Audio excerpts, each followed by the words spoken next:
Hey, what's up guys? This is Anthony from Anthony's Customs, and for this review, we are looking at the SH Figuarts Demon Slayer AKAZA. I don't know. I haven't watched it yet.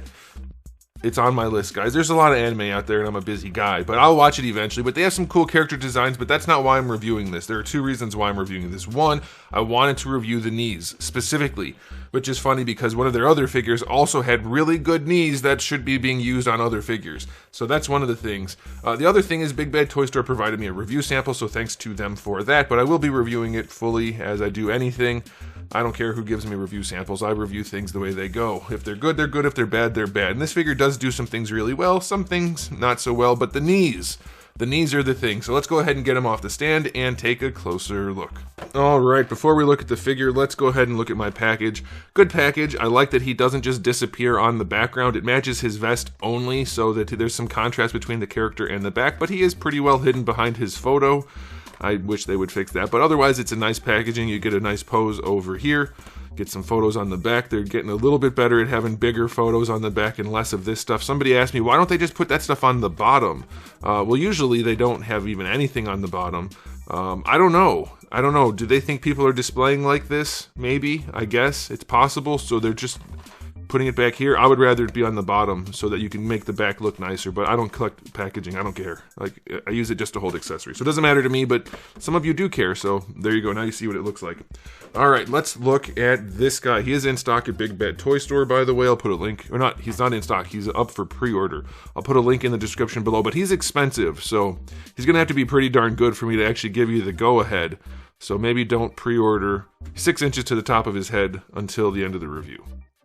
It's just over 15 centimeters, and here he is up against Darwin, so there you go. Okay, first things first, we'll do a question of the day. Is this anime worth watching? They keep making figures of it, and people seem to like them, so maybe I should get into the anime. I'll give it a shot at some point. Let me know what you guys think. I have no clue. I've seen 0 seconds of this anime.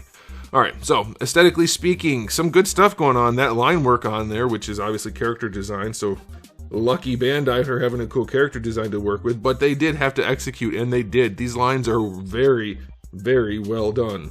So that's nice. It looks good. They did a really good job with that. I don't know how accurate it is, of course, but the proportioning is nice. I assume he's supposed to look like a regular person in terms of his build, other than the muscle groups are a little stylized. So that's good. I like the proportioning. I like the sculpt work on this guy is very visually appealing, so I enjoy that. I enjoy that a whole bunch. That's very nice. And then there's more paint work going on. You can see the toes and fingers are painted.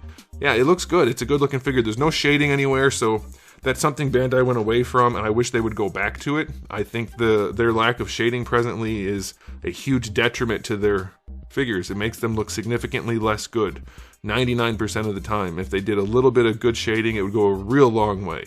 And they don't do that. But yeah, this figure does look nice. Otherwise, if you wanted to make a custom figure of Aladdin, this would probably work. He had baggy pants, right? I think so. But he had the vest. That's all I remember. Anyway, who cares? Why did I bring that up? I don't know. But it's a good looking figure, for sure. I think it looks nice, and I like it. So even for 80 bucks, it looks pretty good. Needs shading.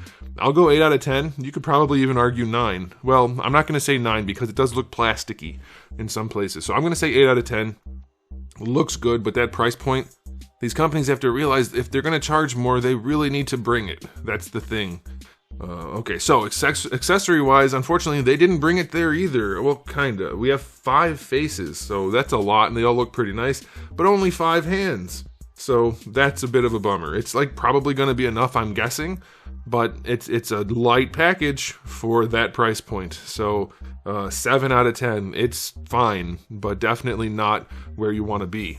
Alright, now it's time for the articulation, which is the important part for me because this figure does some things very nicely and some things that I'm not thrilled about. Double ball peg, I think, now here's the reason I say I think. I'm pretty sure it's a double, but it looks kind of like a single and it's pretty stiff. So obviously, they like to do really small balls relative to the peg, so there's a ball in there in which you're going to get plenty of enough range on, that's fine. I think there's a ball up here, but I can't tell because it has to be a ball, but it just barely has any room to wiggle. It does go forward and back. It's a ball. Okay, yeah, it's a ball. Alright, I don't know why I didn't think to go forward and back sooner. I'm losing it, guys. Alright, so the neck does work nicely. Double ball peg could work a little better probably, but it's okay. You can see the hair is separated here. Is that helpful? Not so much. It makes almost no difference. It does some, but not that much. So hey, that's nice. I don't know if it was really worth doing, but hey, they did it. So good for them. Now for the shoulders, you can see the butterfly joint in there, and it's got the vest connected to it, and it works kind of like the trunks vest, except there's no extra material here, so when you bring the arms forward, it looks good on the front, but you do just destroy his vest, and I'm guessing this is not part of his character design. I'm guessing this is just the result of being an action figure, so no extra material overlaps to make it work, but boy does that butterfly work, so that's pretty cool. Like, I'll give it to him that it works. Don't look at it from behind. That's definitely not the best situation, but it does give a nice range. Going back, it doesn't have very much. Raising the arm up works nicely. I think these are the shoulders we're going to see on Spider-Man. This kind of shoulder, which is not my cup of tea, but if they're going to do it this way, this is a better way of doing it rather than having that big hollow area like Revoltech does. Even Bandai's done it a few times. At least fill it in like that so it doesn't look terrible, but that does allow him to raise his shoulder up nicely. You do get a little bit of a ball peg on top of that butterfly, and you're going to get your full rotation, so that's good.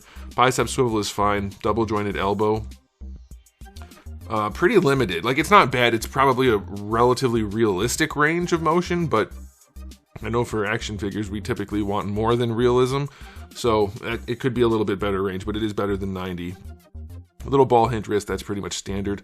Torso joint, the way they have it set up, it's a little bit weird. When he leans back, it gets not the best looking, but it's okay. He doesn't go too far back. This top joint doesn't have a ton of range. It leans forward a little bit. Side to side works pretty well, and it does rotate, of course. Most of your range, I guess, is coming down here. It doesn't have as much range in the torso as you might have expected. It's not bad, but given that he's got these layers of clothing and things, it should work better without as many gaps. That's pretty unfortunate. It has enough range for sure, but down here especially, it's just gap city. There's gaps everywhere no matter what you do. If you look from the top at all, it's not the best. So be aware, there are some problems there. These little doodads, these little tassels do rotate all the way around. That's pretty cool. I like that they added that. I imagine they didn't really need to do that on the back, but they did. So that's nice. And now for the hips, this is kind of an interesting setup. It's almost like they did it like a Gundam, which is kind of interesting. So going out to the side is pretty much standard. Uh-oh. Well, that's not supposed to happen. He's on a straight peg, so there's very little retention, but at least it goes right back on. So he does do full splits. Tiny bit of nuggets. I mean, they don't stick down too far, so it's not the biggest deal, but it's not the best looking hip they've ever done, that's for sure. This is something I'm going to say for the knees also. Their concepts here are solid, but it feels like they didn't refine as much as they have on other figures. We don't often see as much of the gapping going on here, but you do get the full splits. All right, so that's a good thing. And then bringing the legs forward, it works, and he can kick a little bit better than horizontal, but that's because he's on a swing. It's not a drop down, it swings forward. You can see that piece right in there, that skinny piece that's not the hip and not the crotch, that's actually on a pin, and it swings forward, and it allows him to kick forward. It actually allows him to kick backward too, because you have to have it forward in order for him to go back, in order to have the clearance from his big diaper piece, which again does get a little bit gappy, but you get good range out of it, so it's functional if you don't mind the swing. I typically don't like anything where the hips move. It's annoying. It doesn't usually need to be there. The way theirs is, it's not too bad. It's stiff enough that it's not really annoying. So it works pretty well, and I don't hate it. So that's okay. Now, they did their Bandai thing where they just cut the hip flap right here. Like, it's better than Trunks having the pieces that go all the way up, but we still don't need this big flat cut right here that sticks out. I don't know why Bandai's been doing that. It's an ugly thigh swivel. It is a thigh swivel, so that's fine, but put it into the sculpt. We don't need this big faceted edge all the way around. It just breaks the sculpt more than it needs to, so that's unfortunate. It's functional though. Now for the knee. You guys remember this other brand, this other IP called Dragon Ball, where they have baggy pants and have been struggling with knees from Bandai for like 13 years now? Yeah. Look at this, baggy pants. The knee looks great without it being bent, right? That's fine. Could be better in the back. Like I said, for the hips, there's probably a little bit of refinement that could be done, but even still, this isn't bad. Doesn't look terrible. And watch what happens when you bend the knee. Again, needs a little bit of refinement. I think there's too much gapping, but you get a good bend, and it looks generally pretty good. I think if they got rid of this gap just a little bit, which they could do easily, this is the way to do the Dragon Ball knees. And we'll see how this new Goku comes out. It's not too far off now. But why do we keep getting horribly ugly knees from Dragon Ball figures, but all these other characters with these baggy pants, it just works no problem? Like, a little bit more refinement, and this is just about a perfect knee. So I like that. I like that a whole bunch. For the lower legs, you get a big old ball peg on here. There's a surprising amount of range. It's, again, too gappy, but you do get a lot of range. You get an ankle rotation underneath those pink things, and then you have your standard ball hinge ankle. It's probably a little bit loose, but it's a functional ankle. You get tons of range out of it, so that's pretty good. And then the toe hinge, it's certainly not their best, but it's one of the better ones they've done. We still have this chunk, though. That chunk right there, you don't want that. Don't need that, so that's unfortunate. But it's not bad. So I like a lot of the things that they're doing with the articulation here. It's not perfect, and some of them aren't really fleshed out enough or as functional as they could be, but it is not bad at all for articulation. I'm going to give this guy an overall rating for articulation of 8 out of 10. His torso is too cut up, or too gappy. It's not too cut up, it's too gappy and too limited for what it should be. But otherwise, this guy poses pretty well, and I really like the ideas here. Even if they didn't do any better than this on the Dragon Ball figures, I think I would prefer this sort of knee over what they've been doing. Let me know what you guys think about that, but that's something to think about for sure. Alright, so time for the final verdict on this guy. He's too expensive. Bandai's been doing that a lot lately.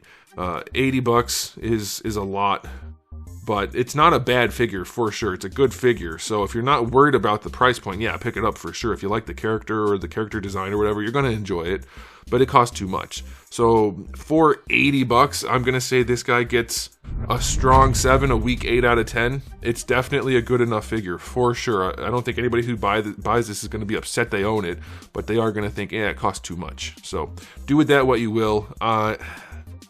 If I was like really into this character, I'd be happy to have it, for sure. But it does cost way too much. I don't know any other way to word that. I guess that's it. So that's it. So thanks for watching, guys. If you enjoyed the video, please do give it a thumbs up. If you didn't, give it a thumbs down. And if you haven't subscribed, you should. I have new videos just about every single day and thousands already on the channel. So make sure you come back for all of that. And in the meantime, keep collecting.